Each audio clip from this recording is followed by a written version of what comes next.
So, ayun, magandang umaga po sa inyong lahat. Andito po muli yung lingkod sa TVPH official. Ayan, muling nagbabalik. Kumusta? Good morning. Ayan. Sa mga OFW natin dyan, saan man sulok kayo ng mundo naroroon, magandang umaga po sa inyong lahat, magandang gabi, magandang tanghali. At sa aking mga kasamahan dyan, andyan si Banat Bagsi, Marlo de Los Santos, Hayat Zamora, Selena Barbos, official, at Bupil Vlogs. Ayan, Ermagalo Mix Vlog. Ayan, hindi yan medyo ano na no, nalilimutan na natin ano. Sa mga hindi ko nabanggit, baka may hindi ako nabanggit diyan, baka magtampo, ipaalala niyo lang sa akin kasi may amnesia po ang inyong lola. So ayun na. Ano ba ang ating topic ngayong umaga habang tayo ay nagkakape at may langaw na padapo-dapo? Siguro ito ay si Egypta. Egypta, mamaya ka na. Langaw lang to, hindi pa naman to bangaw. Yung kay Egypta bangaw. So ayan, mamaya ka na umintra. So ito na nga at napanood natin ang mga reaktor na kung saan ay sari-sari nga opinion ang kanilang ibinibigay dito sa usapin tungkol dito kay Midet. Ano. May nagsabi pa dyan sa akin sa comment section, nasagutin ko lang yan ha, yung nag-comment na sabi niya, noon pa man, wala pa sa kalingap si Midet, ay kilala na daw ng buong mundo. Oh, okay, sige, kilala ng buong mundo. Tinanong ko yung aking kapitbahay kung kilala niya si Midet. Ang sabi niya, hindi. Hindi daw niya kilala yon. No? So, walang nakakakilala dyan sa Midet ninyo, kundi kayo lamang. Alam niyo kaya nababa si Midet? Sa totoo lang, real talk tayo. Kaya nababa si Midet? May kayabangan siyang konti. Meron siyang ugali na hindi gusto ng tao. Tapos, ang isang nagpalala dito ay itong kanyang mga followers at kanyang mga depender ko, no? Bakit? Kasi kung kahambugan at kaangas-angasan lang naman ni Midet, eh okay lang yan, mapapagpasensyahan pa ng iba, no? Pero yung makikipagdikdikan kayo, no? Makikipaglaban kayo na wala naman kayong kalaban. Gaya niyan. Lagi nyo ipinapamukha na maganda ang Midet nyo, kilala ang Midet nyo, eklabus, bla bla bla, no? So doon sa mga taong nanonood sa inyo, na hindi na makatiis, na hindi magkomento dyan sa mga pinagsasasabi ninyo, dyan sa comment section, dyan sa inyong mga Facebook page, at kung saan-saan pa, yung pagbibuild up ninyo, yung pilit yung pinapaganda ang imahe niya, na ang nangyayari, instead na gumanda, ay lalong napapasama dahil OA na kayo na nagko-comment. Ha? Real talk lang tayo. Kagaya niyan, sasabihin mong ang Midet nyo ay kilala na ng buong mundo, hindi pa man napunta sa kalingap. Bakit napunta sa kalingap yan kung kilala na yan ng buong mundo? Bakit wala siyang channel na malaking channel, malaking community kung ito talaga ay kilala na ng buong mundo, no? Oh, di ba? Sa sobra niyong insecure sa inyong mga sarili at sa inyong manok na pula. Sorry kay Midet ha, ikaw kasi yung founder nila kaya ikaw yung talagang ikaw talaga yung sentro ng usapin, no? Pag may ginawang katarantaduhan ang iyong mga tauhan, ang balik nun ay sa iyo. Yan, tandaan mo. So, yon. Kalaban mo na lahat ngayon ang iyong mga reactor ko, no? Liit pa lang ng channel mo, may mga reactor ka na. Hindi ka ba nanliit nun? No? Di ba? So, yon. Doon makikita natin na medyo may angas, may konting kayabangan, at medyo high, no? Yan, ating obserbasyon. Huwag kang magalit. Real talk lang tayo dito. Tapos, ito pa, no? Sa sobrang panggigigil ninyo at insecure nyo, andyan lumabas yung conversation na sinasabi na itong ikaw Midet ang nag-uutos na tirahin si Kalinga Prab at si Kuya Bal at iparamdam nung kay Joy o dito sa Dan Joy yung naramdaman ng community mo. So ibig sabihin, ikaw rin ba? Tanong lang naman ha, kasi nag-isip lang ako Ibig sabihin, ikaw rin ba yung nanakot kay Joy na ipapasalvage mo? Ipapasalvage ninyo si Joy? Kasi kung nagawa mo ang utusan, itong mga taong ito, natirahin si Kuya Bal at si Kalinga Prab na nagbigay sa iyo ng oportunidad para makapagpatuloy ng pag-aaral, makahanap ng sponsor, hindi kaya ikaw din ang nagbanta sa buhay ni Joy? Na inutusan mo rin itong kung sino na ipasalvage itong si Joy? Nag-isip lang naman ako, tanong lang naman, hindi kaya ikaw din yon? Kasi sobrang galit mo I think ikaw yung nagmamanipula ng lahat na yan, no? So, hindi mo maaali sa amin mag-isip ng ganun dahil dyan sa mga ugali nyo na naglabasan na, sa mga baho nyo na naglabasan na. So, malamang.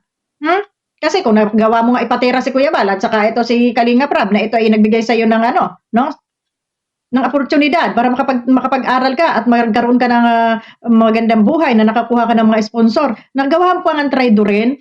Ano pa kaya yung galit at inggit mo kay Joy na talaga naman sa kalingkingan ay wala ka? Insecure ang tawag diyan. Kaya masasabi ko na ang taong insecure, ang taong inggit, talagang pwedeng pumatay, no? Pwedeng kumitil ng buhay ng kapwa dahil sa inggit. Sabi ko sa inyo, nakakamatay ang inggit eh, kaya magkape na lang kayo, di ba? Di ba? Lalamig yung kape ko, sayang. So yan, napag-isip ko lang.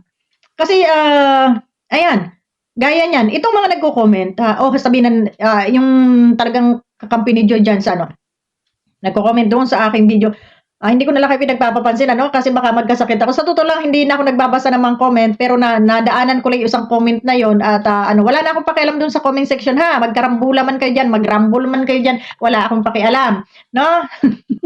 Hindi ko kayo maaawat, comment yan at hindi na ako nagpapa-stress din sa mga comment na. Hindi na kagaya noon na pag nagbabasa talaga ako ng mga comment at ngayon hindi na ako nagbabasa ng comment. Bahala na kayo, magrambol kayo dyan. Basta ako, nasabi ko kung ano yung gusto kong sabihin, So ayan, nagkakaintindihan tayo mga mare. Kaya makipagrambulan man kayo dyan sa comment section, ay wala na akong pakialam. Pera lang pag sa live at sasagutin ko kayo kasi nababasa ko pa yan. Ayaw ko magpa-stress, ayaw ko magkaroon ng cancer kagaya ni Dr. Willie Ong, no? Na-stress. Na-stress sa basher kaya siya ay nagkasakit, nalagay ang buhay niya sa peligro. So hindi ko gagayahin yung ganong na kayo pakaka-stressan ko kayo mga basher kayo. Sino ba kayo sa buhay ko? No, ako may kape lang ako at asukar, maligaya na ako sa buhay. Kontento na ako. So ngayon, balik tayo. Kasi daming nag-topic, daming reactor na talaga naman no, kay Midet. At alam nyo, mga makakaliwang grupo, kayong mga tiwali at tiwalag, mga tiwalag, tama bang term yun? Mga tiwalag, kayong mga tiwalag, sabi ko nga, walang forever. Maghihiwa-hiwalay din kami dito sa Kalinga pagdating ng panahon. Wala naman forever, no? Pero, ito lang yung maipapangako ko sa inyo. Aalis kami ng Kalingap na hindi kami kalaban. Ha? Darating ang panahon, aalis kami ng Kalingap, hindi kami magiging kalaban, kami ay magiging kaibigan pa rin. Pero, siguro hindi na. Dito na lang kami. hanggat kaya namin dito lang kami, no? Pero kung dumating man sa punto na kami ay maging kagaya nyo, na kami ay umalis ng Kalingap, ay kami hindi magiging kaaway ng Kalingap. Iyon lang yung pinapangako namin sa aming sarili. Hindi kami magiging kaaway ng Kalingap. At hindi kami magtatraidor, no? So, yun, nasiraan, ipatira, kung kaninong katarantaduhan. O, ganyan, ha? Maging kayo, masyadong sakim yung ugaling yan, no? Kaya nag-isip ako, baka siguro, itong grupong ito, baka ito rin si Midet, ang founder, no? Hindi natin maano kasi daming naglalabas ang conversation eh. Pati buhay, pati gusto mong masira din yung relasyon ng Dan Joy, Maria Joseph, hindi, alam mo, Midet, sa totoo lang, hindi naman si Joy ang kalaban mo. Oo, totoo lang. Dahil si Dan, alam kong may girlfriend yang iba. Oo. Alam kong may iniirog yang iba nakaedad niya. No? Si Joy, bata pa si Joy. Ang dami pang pangarap sa buhay. Kaya yung ginagawa ni Dan at saka ni Joy, yan ay love team lamang for fans only. No? Para may panoorin lang tayo, kiligin tayo, hindi puro naman stress. Pero ang ginawa niyo, nagpaka-stress kayo. Na? So, yan. At tigilan nyo. Lalong nasisira si Midet ninyo, ha? Dito sa mga basher, huwag kayong basing ng basing sa amin. Na masyado yung inaangat ang bangko nitong Midet na to. Kitang-kita naman ang ugali nito, no? Huwag nyo na masyadong iangat. Dahil habang inaangat nyo, lalo siyang nasisira. Ang gawin nyo, manahimik na lang kayo. Suportahan ninyo ang community ng Midet ninyo. At yun lang, wag na kayong mga away dito sa amin. Hindi kayo uubra, sinasabi ko sa inyo, hindi kayo uubra sa amin, ha? At kami, kahit maliit yung aming channel, ay kami ay pangilan na dito sa social media, no? Kaya, sungaya na, sabi nga, hindi kayo uubra, sinasabi ko sa inyo. Madudurog lamang at madudurog yung Midet ninyo. Habang kayo nakikipaglaban sa amin at nakikipagtalaktakan, ang balik nito ay madudurog ang Midet ninyo. Kaya tigilan nyo ha, doon sa mga basher, doon sa mga defender, tigilan nyo, manahimik kayo. At pag kayo ay nanahimik, tatahimik din kami. Kami madali lang kausap. Pag sinabing tahimik, tatahimik kami. Pero pag hindi kayo tumahimik, ikaw, Egypt na mamaya ka na lumipad. Ay talagang walang mangyayari sa atin. Lahat tayo ay ganito, no? So hindi kami ang argabyado dito. Sinasabi ko sa inyo, kami walang sa amin. Kayo. Wala kayong maibabatong kasiraan namin dito dahil wala naman kaming kasiraan dito. Sabihin nyo lang kami, mga balahura, sanay na kami sa sinasabing balahura noon pang panahon yan. Yun lang ang kaya nyong ibato sa amin, no? Maliban doon, wala na. Wala kasi kaming sponsor. Wala kaming kinulimbat. Hmm, 'di ba? Yan lang yung maipagmamalaki ko dito sa social media. Wala akong sponsor ditong hinut-hutan. May inutangan, siguro meron. May inutangan, oh, meron. Eh, at least yung utang, pwede kong bayaran. Pero yung hinut-hutan, wala. Kung may nagbigay man sa akin palipad noong mga araw, eh, kusang loob nila yon, ano? Hindi ko hinuthot. Magtanong kayo kung may sponsor bang nag-sponsor sa akin dito. Kahit nga kape, wala man lang nag-sponsor sa akin. Oh, baka may matuwa dyan, ha? May dollar sign dyan sa ibaba. Oh, pwede nyo na ako pabigyan ng pangkape dyan. Kaloka kayo. So, yun lang, mga mare, at ako'y matrabaho na uli. Ayan, time na naman. So, sumingit lang ang lola nyo. Yan, magandang umaga sa inyo muli.